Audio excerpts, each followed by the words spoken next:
भाजपा के लिए, आरएसएस के लिए तो ये बहुत शौर्य का बात है कि कोई मुसलमानों के खिलाफ हेट फैला रहा है, कोई उनको टारगेट कर रहा है। आज इस देश में ना महिलाएं सेफ महसूस करती है, ना इस देश के मजदूर सेफ महसूस करते हैं। योगी का भाषण उठा के देख लीजिए कोई भी, श्रेया और नेहा पे उनके प्राइवेट पार्ट्स ने दिल्ली पुलिस ने लात मारा, इतना कि उनको गहरी जख्म लगी उनके वजाइना में।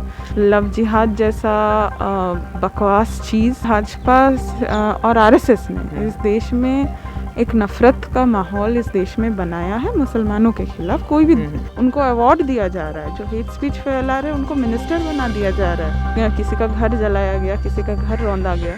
बुली बाई और सुली डील ऐप, ये दो ऐप और इनके बीच का जो डिफरेंस है, इसको लेकर काफ़ी सवाल उठ रहे हैं। सवाल ये उठ रहे हैं कि अगर सरकार चाहती तो जब पहले ही सुली बाई ऐप आई तो उसी समय अगर एक्शन लिया जाता सही से, तो ये जो दूसरी ऐप आई है ये आती नहीं, और जो दोषी हैं इसके लिए वो कहीं ना कहीं जेल में होते। और लोगों ने जिस तरीके से हिम्मत दिखाई सेम चीज़ करने की और एक कम्युनिटी पर्टिकुलर महिलाओं को बदनाम करने की, उनकी नीलामी करने की ऑनलाइन, वो नहीं कर पाते हैं। इसी को लेकर हमारे साथ मधुरिमा जी हैं जो कि आयशा जेएनयू की सेक्रेटरी। हाँ, आयशा जेएनयू की सेक्रेटरी हैं। उनसे हम लोग इसी मुद्दे को लेकर बात करेंगे कि वो ये जो पूरा मुद्दा हुआ इसको किस नज़र से देखती हैं। तो आपकी क्या नज़रिया इस मुद्दे को लेकर, खासकर कि सरकार ने जिस तरीके से कार्रवाई की इस पे, जिस तरीके से FIR हुई, जिस तरीके से ये ऐप आई, इन सब को लेकर आप क्या सोचती हैं? देखिए, ये सबसे पहले तो मुसलमान महिलाओं पे एक अटैक है, और मतलब सिर्फ महिलाओं पे अटैक है। अगर इस नज़र से देखते हैं तो हम एक बहुत बड़ा पिक्चर खो देंगे। ये सिर्फ और सिर्फ मुसलमान महिलाओं की फ़ोटोज़ को लगाया गया, ट्विटर से बायो लिया गया, दोनों ही टाइम हमने देखा। It was targeted eight Muslim women. और जिस तरीके से इस देश में मुसलमानों के ख़िलाफ़ एक अटैक हो रहा है, वो हमने CANRC में देखा। किस तरीके से एक सेकेंड डिग्री सिटीज़न बनाने की कोशिश की गई, और उसी में जो भी लोग बहुत वोकल रूप से सामने आए, महिलाएं खास करके, उनका नाम हम सुल्ली डील्स और बुल्ली बाई ऐप में देखते हैं। तो ये और लगातार इस देश में मुसलमानों का लिंचिंग, लव जिहाद जैसा बकवास चीज़ जो तो यानी कि आप ये मानती हैं कि जो ऑलरेडी से जो आप कह रहे हैं कि लव जिहाद चीज़ें हैं, जो लिंचिंग जिस तरीके से हो रही, जो लोग ये सारी चीज़ें कर रहे हैं वही लोग अब इस तरीके से बुली और सुली डील्स ऐप लेकर आ गए हैं? हाँ, एकदम। कि ये सोच की बात है। ये इस देश में सरकार, भाजपा सरकार ने और भाजपा और आरएसएस ने इस देश में एक नफ़रत का माहौल इस देश में बनाया है मुसलमानों के खिलाफ। कोई भी अभी तो क्रिश्चियंस पे भी अटैक हम क्रिसमस में देखे, कई अटैक्स हुए कई जगह। तो कोई भी धर्म के लोग हो जो हिंदू ना हो, एक सवाल यहाँ पर ये भी है कि जो पकड़े गए हैं, अभी जितने भी पकड़े गए हैं, तो उसमें से एक ऐसे भी थे जिन्होंने अपना नाम जावेद आलम नाम छुपाया, नाम बदल कर। तो अगर ये जो पकड़े गए हैं, अगर ये मुस्लिम होते तो फिर आप क्या कहती? नहीं, देखिए, यहाँ पे दो चीज़, अगर जो पकड़े गए वो मुस्लिम होते तो वो ओबियसली तो तब भी वो एक हेट क्राइम होता महिलाओं के खिलाफ। पर फिलहाल जिस तरीके से ये हेट क्राइम है, ये रिलीजन और जेंडर, ये दोनों लेंसेज से देखने की ज़रूरत है। क्योंकि अगर हम रिलीजन का लेंस नहीं देखते तो ये कोई दूसरे धर्म की महिलाएं तो नहीं थी, सिर्फ मुस्लिम महिलाएं क्यों? अच्छा, एक चीज़ ये भी है कि जैसे कि हम लोगों ने जो रिसर्च किया इन सब चीज़ों को लेकर, तो हमें पता लगा कि जो पहला जो FIR दर्ज हुआ था वो 7 जुलाई 2020 को हुआ था इसके खिलाफ। और अभी मामला आया है, ये जनवरी और दिसंबर के लास्ट में पूरा मामला रिपोर्ट हुआ है, और अभी जाके ये पकड़म पकड़ाई चल रही है जिन लोगों ने इसे बनाया, जो लोग इसके दोषी हैं। तो ये बीच का जो 6 महीना है, इस दरमियान अगर आपको ये पता था तो आपने इसके बारे में कोई मतलब कुछ प्रोटेस्ट वगैरह किया या नहीं किया, या फिर क्या कुछ इसके ऊपर किया आपने? देखिए, जब सुल्ली डील्स आया था उस जुलाई के महीने में, उस टाइम अगर आपको याद है, मतलब कोविड का दूसरा पीक चल रहा था, तो इसीलिए प्रोटेस्ट हुआ था उस टाइम भी, online protest, offline protest, police में कंप्लेन भेजना, पुलिस कमिश्नर से बात करना, ये तमाम चीज़ें हुआ था। तो कैसे, मतलब अगर बातचीत करने गए थे तो वहाँ पर क्या रवैया था पुलिस वालों का? देखिए, पुलिस का रवैया हाँ हम देखेंगे, और ये पुलिस का अगर रवैया बोला जाए खास करके महिलाओं के प्रति, जब किसान आंदोलन चल रहा था यूपी में, कुछ किसानों को रौंद के मार दिया गया, उसके बाद आइसा से प्रोटेस्ट गया पीएम अमित शाह के घर तक, और उस दौरान हमारे दो महिला एक्टिविस्ट श्रेया और नेहा पे उनके प्राइवेट पार्ट्स ने दिल्ली पुलिस ने लात मारा, इतना कि उनको गहरी जख्म लगी उनके वजाइना में। तो ये, और जब इसको लेके बात करने गए तो सिरे से नकारता है दिल्ली पुलिस। तो दिल्ली इतने गंभीर मामले को लेकर भी, मतलब ये सच बात है कि मतलब उन्होंने इसको सीरियस से नहीं लिया और इस तरीके से उन महिलाओं के साथ। हाँ, ये मैं एक एग्जांपल दे रही हूँ दिल्ली पुलिस का महिलाओं के प्रति बर्ताव। कोई भी प्रोटेस्ट होता है, सबसे पहला उनका होता है कपड़ा उनका उठाया जाए, महिला प्रोटेस्टर्स का पिन चुभाया जाए, प्राइवेट पार्ट्स पर मारा जाए। ये दिल्ली पुलिस की ट्रेनिंग है। तो दिल्ली पुलिस ने, जब आप बुल्ली और सुली डील्स के ऐप के लेके जो आपके मित्र गए, तो उन्होंने क्या बताया कि दिल्ली पुलिस ने पर्टिकुलरली इसको लेकर क्या कहा? दिल्ली पुलिस का ओबियसली बाहर से वो हम देखते हैं, हम जांच करेंगे, पर क्या उन्होंने जांच किया, क्या उन्होंने चार्जशीट फाइल किया? बात तो यहाँ से होगा।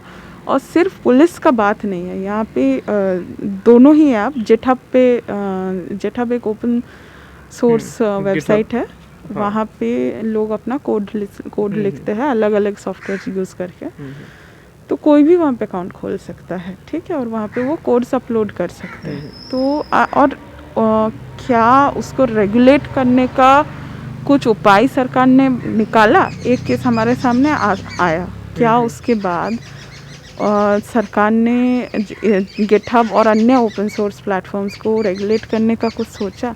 नहीं सोचा। ना पुलिस ने इस पर इंक्वायरी की, ना दिल्ली पुलिस का साइबर सेल ने भी कुछ नहीं किया।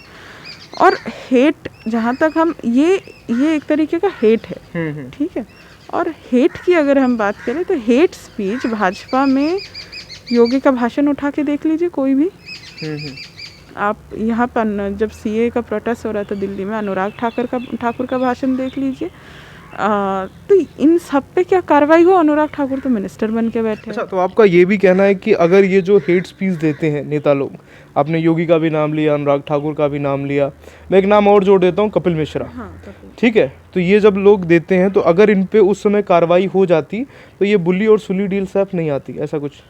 बिल्कुल डिफरेंस पैदा होता। अगर एक एमपी एमएलए पे कार्रवाई हो रही है हेट स्पीच के लिए, तो बिल्कुल बाकी लोग डरते। आज क्यों लोग गिटहब में लोग जनरली अपना एकेडमिक काम, अपना कोडिंग ये सब करते, क्यों उसको प्लेटफॉर्म बना रहे हेट फैलाने का? क्योंकि उनको पता है कि उनको इम्प्यूनिटी है।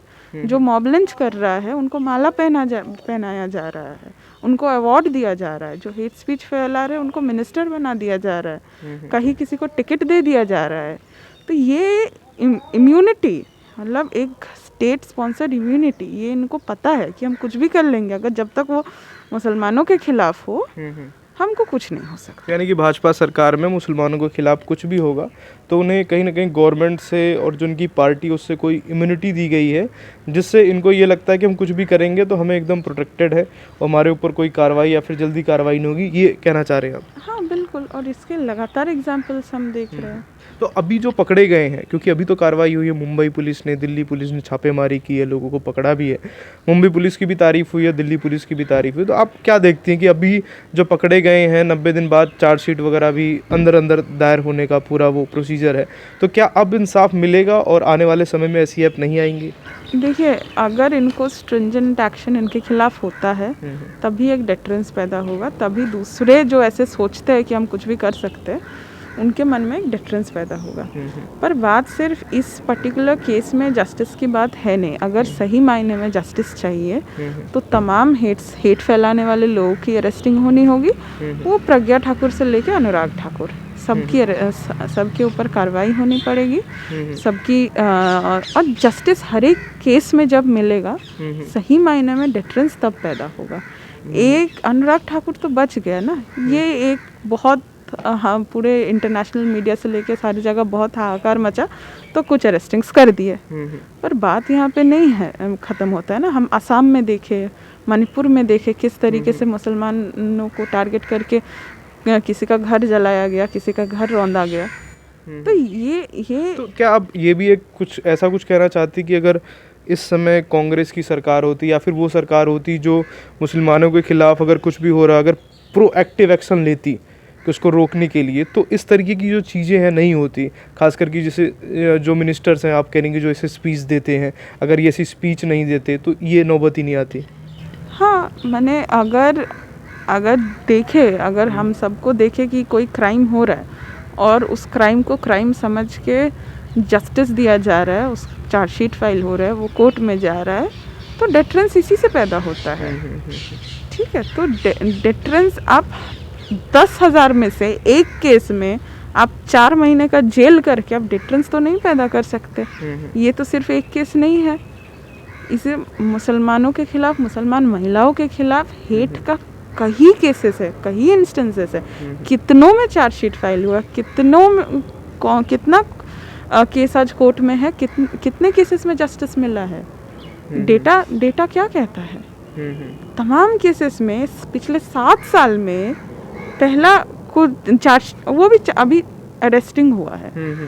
जो लिंचिंग का केस था दादरी में, उसमें भी अरेस्टिंग हुआ था, पर जब वो निकला तब क्या किया गया? माला पहनाया गया, उसको शाबाशी दी गई।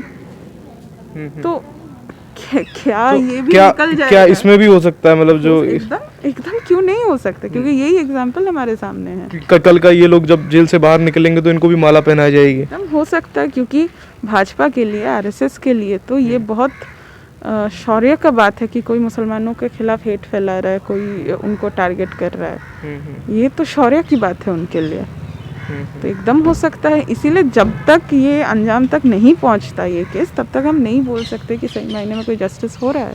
तो आपको ये एक चीज़, प्रेशर ने एक चीज़ जो किया है, जो सुल्ली डील्स के टाइम नहीं हुआ, वो है अरेस्टिंग। उस टाइम अरेस्टिंग्स नहीं हुए थे, इस टाइम अरेस्टिंग्स हुए हैं। और ये इस देश के जनता के सेक्युलरिज्म पसंद लोगों की ताकत के थ्रू ही हुआ है। ये दिल्ली पुलिस का अचानक मन नहीं बदल गया है, ये लगातार प्रेशर की वजह से ही हुआ है। ये एक छोटी सी जीत एकदम है, पर इसके आगे भी बात है। क्या चाहती हैं कि मतलब ये जिन लोगों ने भी पूरा षड्यंत्र रचा, अभी कुछ मोहरे पकड़े गए हैं, पीछे भीड़ बाकी है, तो जो सभी लोगों पे कार्रवाई हो, तो कार्रवाई क्या होनी चाहिए? आपके नज़रिए से ऐसे लोगों को क्या सज़ा मिलनी चाहिए? देखिए, मैं कोई जस्टिस सिस्टम, हाँ बिल्कुल नहीं है, लेकिन आपका एक मत तो हो सकता है कि जिन लोगों ने महिलाओं के खिलाफ ऐसा मतलब घिनौना अपराध करने की कोशिश की है, उनको बदनाम करने की कोशिश की है, तो ऐसे लोगों को आपकी नज़र से क्या सज़ा मिलनी चाहिए? जो भी हमारा संविधान कहता है, जो भी आईपीसी कहता है, वो सज़ा मिले। मैं कोई सज़ा देने वाली व्यक्ति नहीं हूँ, ठीक है। जब इस देश की महिलाएं, इस देश की माइनॉरिटीज़ सेफ महसूस करेंगी, तब हम समझ सकते हैं कि सज़ा का कोई फ़ायदा हुआ है। आज इस देश में ना महिलाएं सेफ महसूस करती है, ना इस देश के मज़दूर सेफ महसूस करते हैं, ना इस देश के मुसलमान, ना ईसाई। यानी कि आप कह रहे हैं कि जो माइनॉरिटीज़ हैं वो कहीं ना कहीं जो बीजेपी की जो सरकार आई है उसका ये फियर है, या फिर ये पहले से भी ऐसा ही था कि वो लोग सेफ महसूस नहीं करते थे? बीजेपी के आने से एक और डिग्री पे चीज़ें, अच्छा, मतलब पहले भी था लेकिन यहाँ पर एक और अपर लेवल हो गया है ऐसा?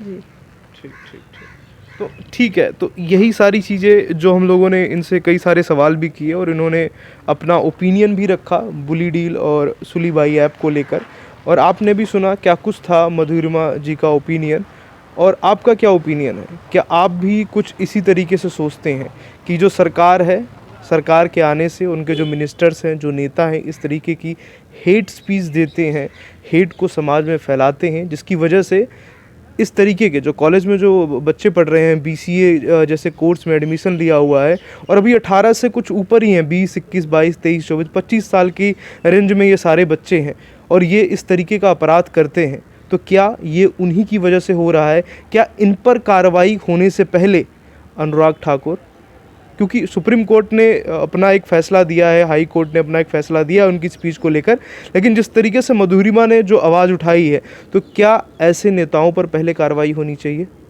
हमें ज़रूर बताएं और देखते रहें जनता कनेक्ट। शुभम मिश्रा के साथ कैमरामैन साहिल यादव, JNU।